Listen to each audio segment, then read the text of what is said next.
Assalamualaikum warahmatullahi wabarakatuh. Mohon izin Bu dosen, mohon izin teman-teman. Perkenalkan nama saya Ivan Anadi Putra, saya dari Universitas Berasia dengan NIM 24030102010 dari kelas AK101. Nah, pada kesempatan kali ini saya akan mempresentasikan terkait dengan salah satu materi yang ada pada mata kuliah pengantar manajemen, yaitu terkait dengan materi manajemen komunikasi. Nah, presentasi ini bertujuan untuk sebagai pemenuhan daripada ujian akhir semester ganjil di tahun ajaran 2025-2026.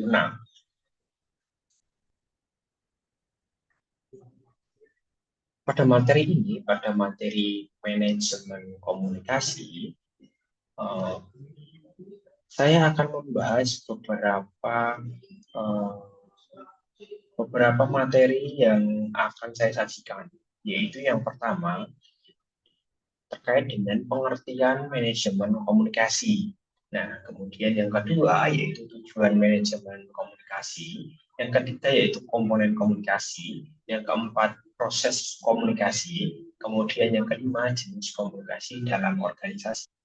Kemudian nomor 6 yaitu arah aliran komunikasi, nomor 7 hambatan daripada komunikasi, nomor 8 strategi komunikasi efektif, dan yang terakhir yaitu nomor 9 yaitu keterampilan komunikasi. Nah, masuk ke materi yang pertama, pokok bahasan yang pertama yaitu terkait dengan pengertian manajemen komunikasi. Nah, komunikasi sendiri itu sangat-sangat penting bagi kita untuk dapat berinteraksi dengan seseorang, dan juga nantinya komunikasi juga akan memberikan suatu dampak yang positif untuk kita nantinya, agar seseorang dapat tahu apa yang akan kita bicarakan atau tahu maksud apa yang akan kita sampaikan. Nah, komunikasi ini sangat penting karena setiap orang itu harus memiliki komunikasi yang baik agar nantinya lawan bicara kita tidak salah dalam mempersepsikan apa yang kita maksudkan. Nah, dari manajemen komunikasi, pengertian manajemen komunikasi itu sendiri yaitu proses perencanaan, pengorganisasian, pelaksanaan, dan pengawasan aktivitas komunikasi dalam organisasi untuk mencapai tujuan yang ditetapkan. Nah, intinya dari komunikasi yaitu sebagai alat dalam kita untuk mencapai tujuan yang telah ditetapkan dengan menjalin komunikasi. Kemudian, komunikasi juga mencakup komunikasi internal, yaitu antar karyawan, kemudian di dalam tim, kemudian dalam departemen, dan juga untuk komunikasi eksternal dengan stakeholder, kemudian dengan pelanggan, kemudian di media ataupun di publik. Nah, komunikasi ini sendiri bertujuan untuk memastikan informasi yang tepat sampai kepada pihak yang tepat. Dan ini tidak ada misperception pada waktu yang tepat dengan cara yang paling efektif. Jadi kita tidak akan berbelit-belit dalam berkomunikasi. Jadi langsung pada intinya dengan secara jelas dan tepat. Kemudian komunikasi juga, manajemen komunikasi meningkatkan efektivitas organisasi melalui alur informasi yang jelas, terstruktur, dan dapat dipertanggungjawabkan. Kemudian yang terakhir yaitu manajemen komunikasi melibatkan strategi komunikasi, pemilihan media, pengelolaan feedback, dan juga evaluasi berkelanjutan. Jadi dengan evaluasi kita juga dapat menilai apakah komunikasi kita sudah berjalan dengan baik atau perlu perbaikan untuk kedepannya. Kemudian selanjutnya yaitu tujuan manajemen komunikasi. Nah, tujuan manajemen komunikasi itu ada beberapa. Nah, yang pertama yaitu membangun pemahaman bersama atau share understanding. di antara seluruh anggota organisasi terhadap visi, misi, dan strategi. Nah, dengan komunikasi, maka setiap anggota atau setiap komponen daripada unit organisasi, mereka dapat memahami visi dan misi yang ada pada suatu unit atau suatu perusahaan atau suatu pemerintahan. Kemudian yang kedua yaitu meningkatkan koordinasi dan kolaborasi antar tim, departemen, dan unit bisnis. Nah, ini sangat berguna karena adanya koordinasi dan kolaborasi, yaitu sinergi, otomatis membutuhkan komunikasi yang baik di antara anggota. Yang ketiga yaitu meminimalkan miskomunikasi, kesalahpahaman, dan konflik yang dapat menghambat produktivitas. Nah, komunikasi yang baik akan menghindarkan daripada miskomunikasi yang terjadi. Kemudian meningkatkan kepercayaan, transparansi, dan kredibilitas organisasi di mata internal dan eksternal. Nah, untuk organisasi yang mempunyai komunikasi yang baik, mereka juga akan meningkatkan kredibilitas daripada organisasi itu sendiri. Kemudian mendukung pencapaian tujuan strategis organisasi melalui komunikasi yang efektif dan efisien. Yang terakhir yaitu membangun budaya komunikasi terbuka dan partisipatif dalam organisasi.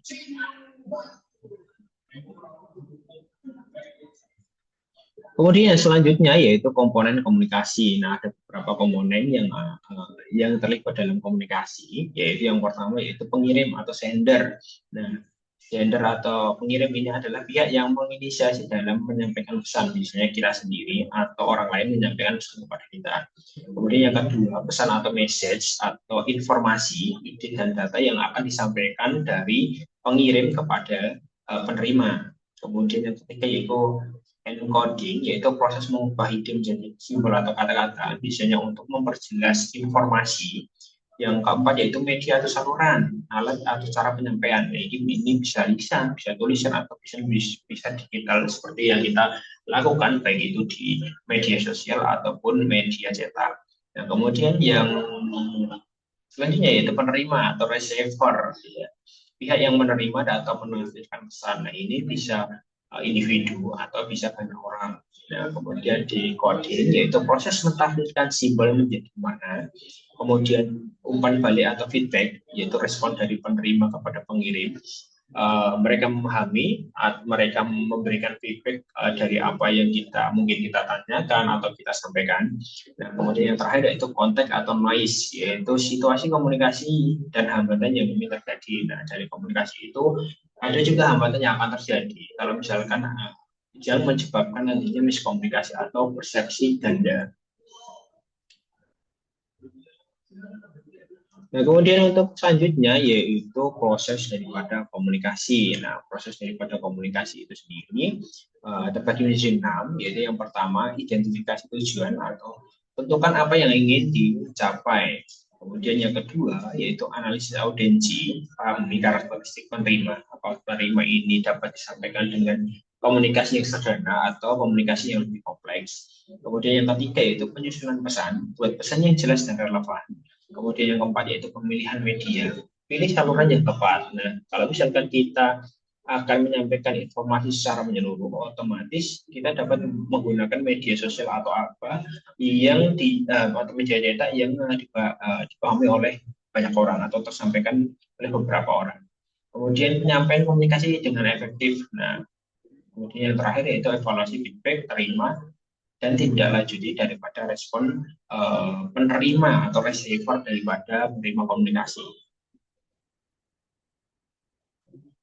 Kemudian yang selanjutnya yaitu jenis komunikasi. Nah, jenis komunikasi ini ada beberapa. Yang pertama yaitu komunikasi verbal, yaitu komunikasi lisan melalui percakapan, presentasi, rapat, telepon, atau video konferensi. Ini secara langsung. Nah, kemudian yang kedua yaitu komunikasi nonverbal yang biasanya kita dapat contohnya seperti bahasa tubuh, kemudian ekspresi wajah, gestur, kontak mata atau pose tubuh yang dapat mendukung daripada komunikasi yang kita lakukan. Kemudian yang ketiga yaitu komunikasi tertulis. Nah, tertulis ini biasanya dari email, memo, laporan, proposal, dokumentasi, chat, misalkan WA atau Instagram dan pesan yang terus lainnya. Kemudian komunikasi visual yaitu berupa grafik, diagram, infografis, video, presentasi, visual untuk menyampaikan suatu informasi. Biasanya ini sangat berguna untuk perusahaan atau untuk pemerintahan dalam mengevaluasi kinerjanya. Kemudian yang keempat, kelima yaitu komunikasi formal, yaitu melalui jalur resmi organisasi dengan struktur dan protokol tertentu. Biasanya ini digunakan dalam pemerintahan yang mempunyai jenjang jabatan yang memiliki jenjang jabatan yang harus dilewati. Kemudian yang terakhir yaitu komunikasi informal, yaitu komunikasi tidak hanya seperti obrolan santai, networking atau gerak briefing. Nah, biasanya ini dilakukan oleh teman sejawat biasanya. Kemudian yang selanjutnya yaitu arah aliran komunikasi. Nah, arah aliran komunikasi ini saya bagi menjadi 4. Yang pertama yaitu komunikasi vertikal ke bawah. Nah, komunikasi vertikal ke bawah yaitu dari atasan ke bawahan. Ya, biasanya ini mungkin dari perusahaan atau pemerintahan atau institusi lainnya. Otomatis dia akan dari atasan akan memberikan instruksi, kemudian berupa perintah, kemudian kebijakan, feedback dari kinerja atau informasi strategis ke bawah dan ke para bawahnya. Kemudian yang kedua yaitu komunikasi vertikal ke atas, yaitu dari bawah ke atasan. Misalkan kita membuat laporan, kemudian kita menyampaikan keluhan, ide, saran, inovatif, kemudian feedback dari operasional. Jadi kita akan menyampaikan itu untuk ditindaklanjuti oleh atasan. Kemudian yang ketiga yaitu komunikasi horizontal, yaitu antar rekan kerja setingkat. Nah, biasanya di dalam pekerjaan itu adanya koordinasi tugas, kemudian berbagi informasi, saling bertukar pikiran, dan kolaborasi dalam pelaksanaan proyek. Kemudian yang terakhir yaitu komunikasi diagonal, yaitu lintas tingkat dan departemen. Kolaborasi per function, kemudian project team communication. Ya, ini bisa misalkan ada acara yang besar, otomatis adanya project yang dilakukan oleh beberapa instansi atau institusi, nantinya juga akan dilakukan komunikasi secara diagonal. Kemudian yang selanjutnya yaitu terkait dengan hambatan komunikasi. Nah, dalam komunikasi pasti juga ada hambatan yang akan menjadikan komunikasi itu berjalan dengan lambat, atau komunikasi itu akan menimbulkan multitafsir. Nah, yang pertama hambatan fisik yaitu jarak geografis, kebisingan, kualitas teknologi, gangguan lingkungan. Nah, ini biasanya kalau misalkan itu akan terjadi, misalkan mungkin internetnya lambat atau apa, misalkan kita berkomunikasi menggunakan telepon atau menggunakan video conference seperti itu. Kemudian yang kedua yaitu hambatan semantik, yaitu perbedaan bahasa, istilah teknis, jargon, agenda. Nah, biasanya ini kalau kita menggunakan bahasa-bahasa yang mungkin tidak dimengerti oleh orang lain, misalkan kita berkomunikasi dengan beda suku atau beda wilayah seperti itu. Kemudian yang ketiga yaitu hambatan psikologis, yaitu prasangka, bias emosi negatif, perspektif selektif, stereotip. Keempat yaitu hambatan organisasional, yaitu struktur hierarki kompleks, kemudian budaya organisasi, kemudian information overload. Selanjutnya yaitu hambatan personal, yaitu gaya komunikasi yang berbeda, kemudian kredibilitas rendah dan kurang empati. Nah, biasanya orang yang kurang empati ini dia akan cenderung untuk mendominasi daripada komunikasi. Nah, itu sangat tidak baik dan sangat menghambat otomatis orang yang kita ajak komunikasi akan nilai empati seperti itu. Nah, yang terakhir yaitu hambatan teknologi, gangguan sistem, alat, kurangnya literasi digital yang ada pada baik itu pengirim atau penerima komunikasi.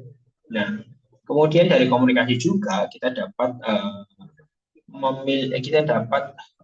memilah strategi komunikasi yang dapat kita gunakan, yang nantinya akan memperlancar dari komunikasi yang kita lakukan.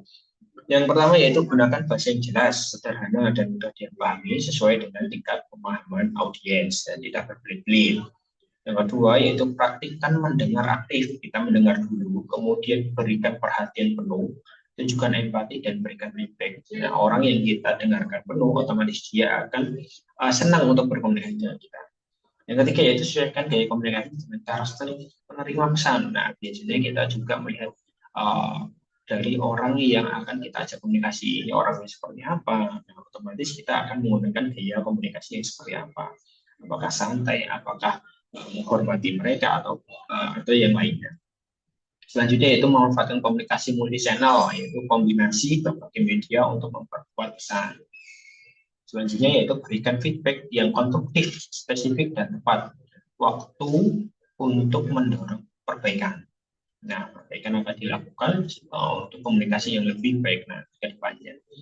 Yang selanjutnya yaitu lakukan komunikasi dua arah, dorong partisipasi aktif, dialog terbuka, dan keterlibatan audiens. Nah, biasanya komunikasi yang baik itu komunikasi yang tidak berjalan satu arah, yaitu berjalan dua arah. Kita memberi, mereka memberikan feedback, kita memberi informasi, mereka memberikan feedback, dan itu berkebalikan juga, mereka memberikan informasi, kita memberikan feedback, seperti itu. Dan terakhir yaitu bangun kredibilitas dan kepercayaan melalui konsistensi, transparansi, dan kejujuran. Nah, komunikasi ini harus dibangun dengan adanya kepercayaan. Orang yang akan kita ajak bicara atau ajak kita komunikasi, dia harus menaruh kepercayaan kepada kita agar komunikasi itu dapat berjalan dengan baik nantinya.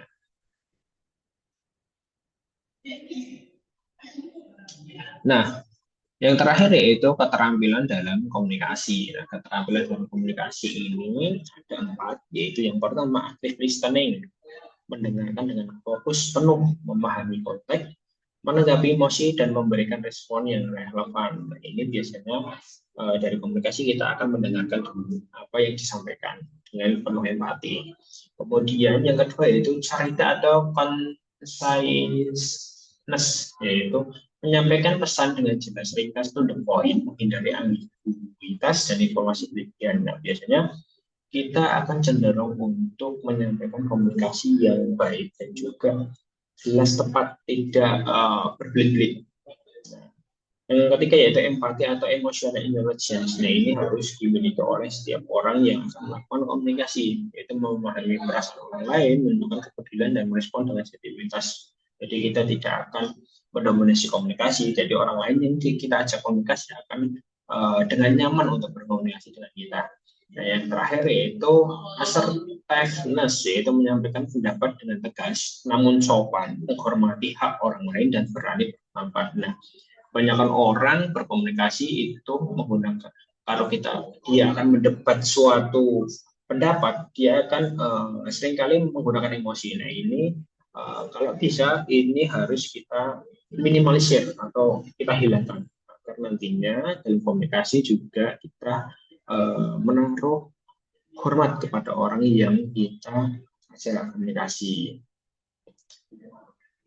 Mungkin demikian yang dapat saya sampaikan terkait dengan manajemen komunikasi, materi manajemen komunikasi. Mungkin kalau kita bedah lagi, manajemen komunikasi ini akan sangat luas dan banyak juga materinya.